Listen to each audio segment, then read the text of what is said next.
పదండి. నువ్వు ఇక్కడే ఉండు. నువ్వు అక్కడికి వస్తే మొదటికే మోసం వస్తుంది. నేను వస్తాను. నువ్వు ఇక్కడే ఉండి చావు. మీరు పదండి సార్. తప్పుకో, వెనకండి. ఇది అన్యాయం.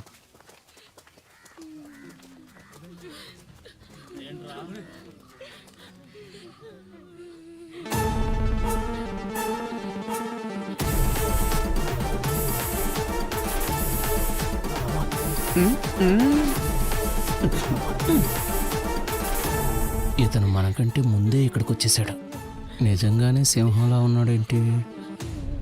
If I stand election I fail sir. Raja, ఎందుకు అలా అనిపించింది? నాకెన్నో ఏరియాల రాజకీయాలు తెలుసు.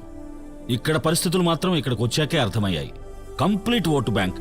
మొత్తం ఓట్లలో సగం ఖచ్చితమైన పార్టీల ఓట్లు, 30% సామాజిక వర్గం ఓట్లు, ఇక మిగిలిన 20% నిష్పక్షపాతమైన ఓట్లు. అయితే అవి చాలా కాలంగా ప్రజాబలం ఉన్న గిరీశానికే పడతాయి. I know hope. ఇప్పుడేం చేద్దాం? దానికి ఒకటే దారి, గిరీశం ప్రజాబలాన్ని తగ్గించాలి. అది ఎలా సాధ్యమంటే, ఒక మనిషి తలుచుకుంటే మనకు సహాయం చేయగలడు.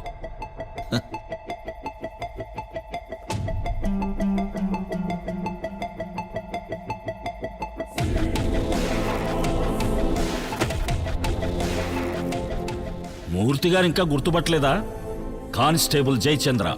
My boys sketched and picked him. రసూల్ని లారీతో గుద్ది చంపింది ఇతనే.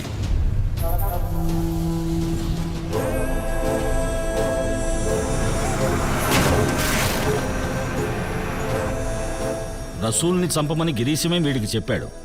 కానీ గిరీశం ఎందుకు రసూల్ని చంపించాడో వీడికి తెలీదు.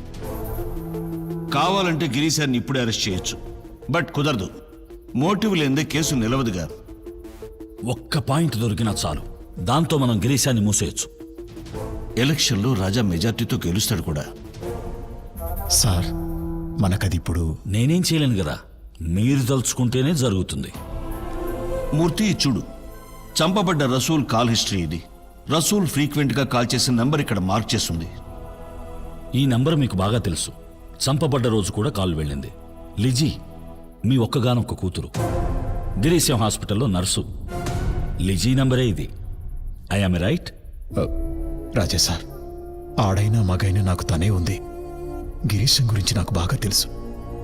తను నా కూతుర్ని చంపేస్తాడు.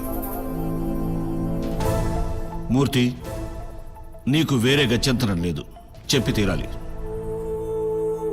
లిల్లీ టీచర్ గారి కూతురు అమల, గీత, రసూల్ అందరూ ఒకే చోట చదువుకున్నారు. ఒకరోజు గీత ఉద్యోగం చేస్తున్న చోటికి రసూల్ వెళ్ళాడు గీతను కలవడానికి. గిరీశం గురించి రసూల్ ఆ రోజు నాకు చాలా విషయాలు చెప్పాడు. గిరీశం చేస్తున్న అన్ని వ్యాపారాలు కేవలం బయట ప్రపంచం కోసమే. వాడు ప్రమాదకరమైన మనిషి సార్. మనుషుల అవయవాల్ని అమ్ముకోవడమే వాడి main business. Girisham charitable hospital ముసుగులో ఈ రాష్ట్రంలోని సామాన్య ప్రజల కోసం అతను ఉచితంగా మెడికల్ క్యాంప్స్ నిర్వహిస్తాడు. అందులో వాళ్ళకి కావాల్సిన అవయవాలు ఆరోగ్యంగా ఉన్న వాళ్ళని వాళ్ళు సెలెక్ట్ చేస్తారు. అలా సెలెక్ట్ చేసిన వాళ్ళని ఏదో ఒక ఎమర్జెన్సీ పేరు చెప్పి డాక్టర్ ఋషి అడ్మిట్ చేయించి సర్జరీ చేస్తాడు. వాళ్ళకి కావాల్సిన అవయవాల్ని సురక్షితంగా బయటికి తీసాక పాపం వాళ్ళని అలాగే పంపించేస్తారు. ఒక్కోసారి ప్రాణాలు కూడా తీసేస్తారు. ఈ విషయాలని కనిపెట్టిన రసూల్ ఒకరోజు ఎవరికంటే పడకుండా డాక్టర్ ఋషి క్యాబిన్లోకి వెళ్ళాడు. కొంత కాన్ఫిడెన్షియల్ డేటా కాపీ చేశాడు. గీత, ఇందులో ఫుల్ హిస్టరీ ఉంది. ఎవరెవరి నుంచి ఆర్గాన్స్ తీశారో, వాటిని ఎవరెవరికి అమర్చారో, ఇంకా ఎమర్జెన్సీ కేసెస్ ఎన్నున్నాయో కంప్లీట్ డీటెయిల్స్ ఉన్నాయి. ఇందులో నెక్స్ట్ ఆర్డర్ కోసం మార్క్ చేయబడ్డవి ఎవరైనా పేషెంట్స్ లో దొరికితే Rishi will go for surgery. But నేను నువ్వు ఎలాగైనా ఇదంతా షూట్ చేసి నాకు ఇవ్వాలి ప్లీజ్. ఇందులో కెమెరా ఉంది, బీ కేర్ఫుల్. ఆ రోజు నేను రసూల్ని చివరిసారిగా చూశాను. ఆ రాత్రి అతన్ని చంపేశారు. బట్ అతనికిచ్చిన మాట నిలబెట్టుకున్నాను. I shot everything.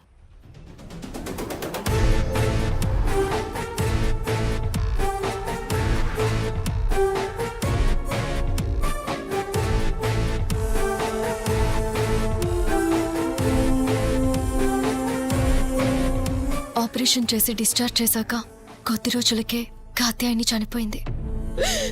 నా కూతురు మంచాన పడ్డ రోజే మీరు దాన్ని చూశారు కదా, మీతో కలిసి ఆడింది కదా. ఒక్కసారి నా బిడ్డను చూడండి, ఒక్కసారి లే తల్లి, కళ్ళు తెరు తల్లి, కళ్ళు తెరు. ఇందులో ఉన్నాయి సార్ ఇప్పటి వరకు వాళ్ళు చేసిన అన్ని నేరాల రికార్డ్స్. Thank you. ఇది చాలు కమిషనర్ గారు. దీంతో వాళ్ళ బండారం బయట పెట్టొచ్చు. ఇప్పుడు గిరీశాన్ని అరెస్ట్ చేద్దామా? నో, వాడు బయటే ఉండాలి. బయటే ఉండి ఆట చూడాలి. ఇప్పుడు చూస్తాడు రాజా ఆట. ఏ రియల్ ప్లే. రాష్ట్రాన్ని అట్టుడికిస్తున్న అతి దారుణమైన కిరాతకమైన వార్తలు పాములపర్తి నుంచి వస్తున్నాయి. పాములపర్తిలో నిరుపేదలైన ఎంతో మంది ప్రజలను మభ్యపెట్టి వారి నుండి అవయవాల దొంగతనం చేస్తున్నారు. గిరీసన్ చారిటబుల్ హాస్పిటల్ పేరిట నిర్వహించబడుతున్న ఉచిత వైద్య శిబిరం ద్వారా రాష్ట్రంలో సంచలనం సృష్టించిన అతి కిరాతకమైన అవయవ మాఫియా జరిగింది. నవ్యాంధ్ర ప్రజాసేన అధినేత పాములపర్తి ఉప ఎన్నికల్లో అభ్యర్థి అయిన రాజా నరసింహ నాయకత్వంలో జరిగిన పరిశోధనలో ఆ మాఫియా బాధితులందరూ ఆధారాలతో సహా ముందుకొస్తున్నారు. నాకు కడుపు నొప్పి వచ్చిందని మెడికల్ క్యాంప్కి వెళ్ళాను. ఇప్పుడు రాజా గారు చెప్పిన తర్వాత స్కాన్ చేస్తే తెలిసింది నా కిడ్నీ ఒకటి తీసేశారని. అతి క్రూరంగా మనుషుల అవయవాల దోపిడీ జరిగింది. డబ్బు కోసం అమాయకులైన ప్రజల్ని పొట్టన పెట్టుకున్న డాక్టర్ రిషిని అరెస్ట్ చేయాలి. అవయవాల మాఫియాలో ముఖ్య సూత్రధారి గిరీశం చారిటబుల్ హాస్పిటల్ ఎండీ అయిన డాక్టర్ రిషిని పోలీసులు అరెస్టు చేశారు. హత్యా నేరం కింద నాన్ బెయిలబుల్ వారెంట్పై అరెస్టు చేసినట్లు సిటీ పోలీస్ కమిషనర్ తెలియజేశారు. నా బిడ్డను అన్యాయంగా పొట్టన పెట్టుకున్నావు కదరా దుర్మార్గుడా. వీడిని ఏం చేసినా పాపం లేదు. వీడిని వదలకండి, వీడిని ఉరి తీయండి. పాములపర్తి ఉప ఎన్నికలకు ఇంకా కొద్ది రోజులు మాత్రమే మిగిలాయి. మన దేశం పార్టీ అధినేత, ఆ పార్టీ అభ్యర్థి అయిన విఆర్ గిరీశం కుమారుడిపై బలమైన నేరారోపణలు ఉండడం వల్ల అవి గిరీశం విజయ అవకాశాలపై ఎంతవరకు ప్రభావం చూపిస్తాయో వేచి చూడాలి. ఈ రాష్ట్రంలో గిరీశం మొదటి నేరస్తుడేమీ కాదు. ఈ నియోజకవర్గంలో జరిగింది మొట్టమొదటి నేరమూ కాదు. అయినప్పటికీ రాజకీయాల్లో ఇలాంటి దుర్మార్గులు గెలవడం న్యాయమేనా అని మనం ఆలోచించాలి. మతం పేరిట, సామాజిక వర్గాల పేరిట, ప్రాంతీయత పేరిట మనమంతా విడిపోయి బ్రతుకుతున్నాం. మానవత్వం పేరిట మనమంతా ఒక్కటేనని మరోసారి లోకానికి తెలియజెప్పే వాళ్లే నిజమైన భారతీయులు.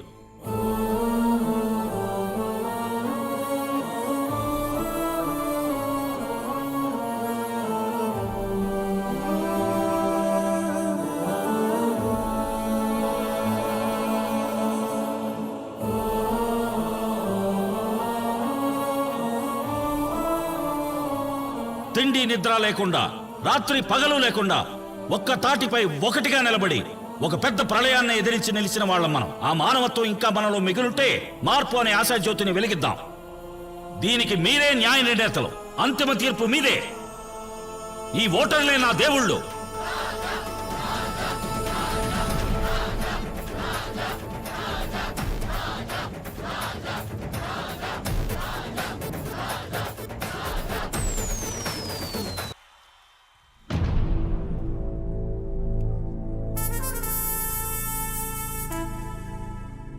ఈసారి ఓడిపోతాం. ఈసారి మనం ఓడిపోతాం సార్.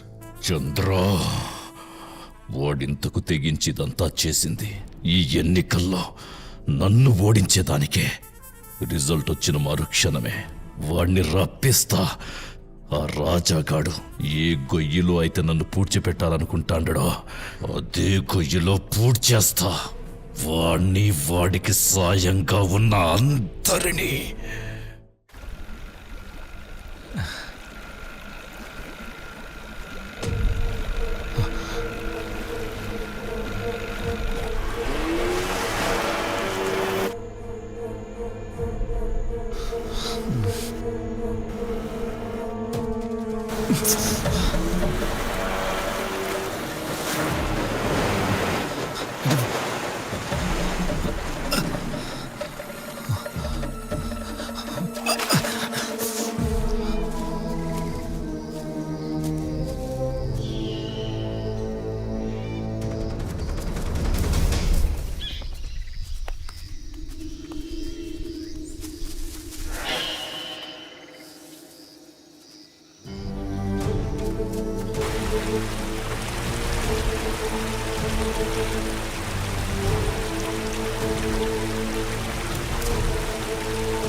చిన్న, మీనాక్షి చేత మెసేజ్ పెట్టించింది నేనే. నేను నీకోసంగా చూసేది. ఆడి కోసం. రాజా ఆడు రాలేదే? నేను ఇక్కడే ఉంటాను. నన్నేమైనా చేసుకో, వీళ్ళిద్దరిని వదిలే. అట్నే ఇడిచిపెడతా. ముందు నేనెవరిని ఇడిచిపెట్టాలా? దీన్ని ఇడిచిపెడతా. నా పక్కనే ఉంటూ నాకే ద్రోహం చేసింది కదా. ఇది చూసినావా? పారిపోయి బతికిపోదాం అనుకుంది. నమ్మక ద్రోహం వల్లే కదా ఇంత దెబ్బ తగిలినది. సాజా,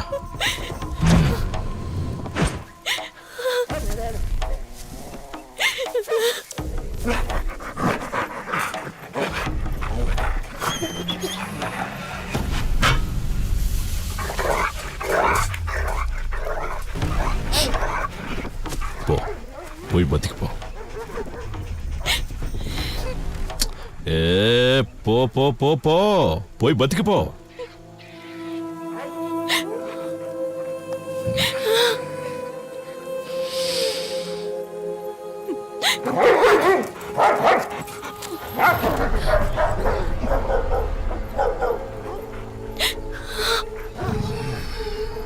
వెళ్ళు.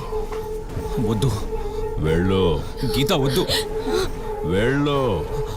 గీత నేను చెప్పేది విను. వద్దు. వెళ్ళవే. గీత.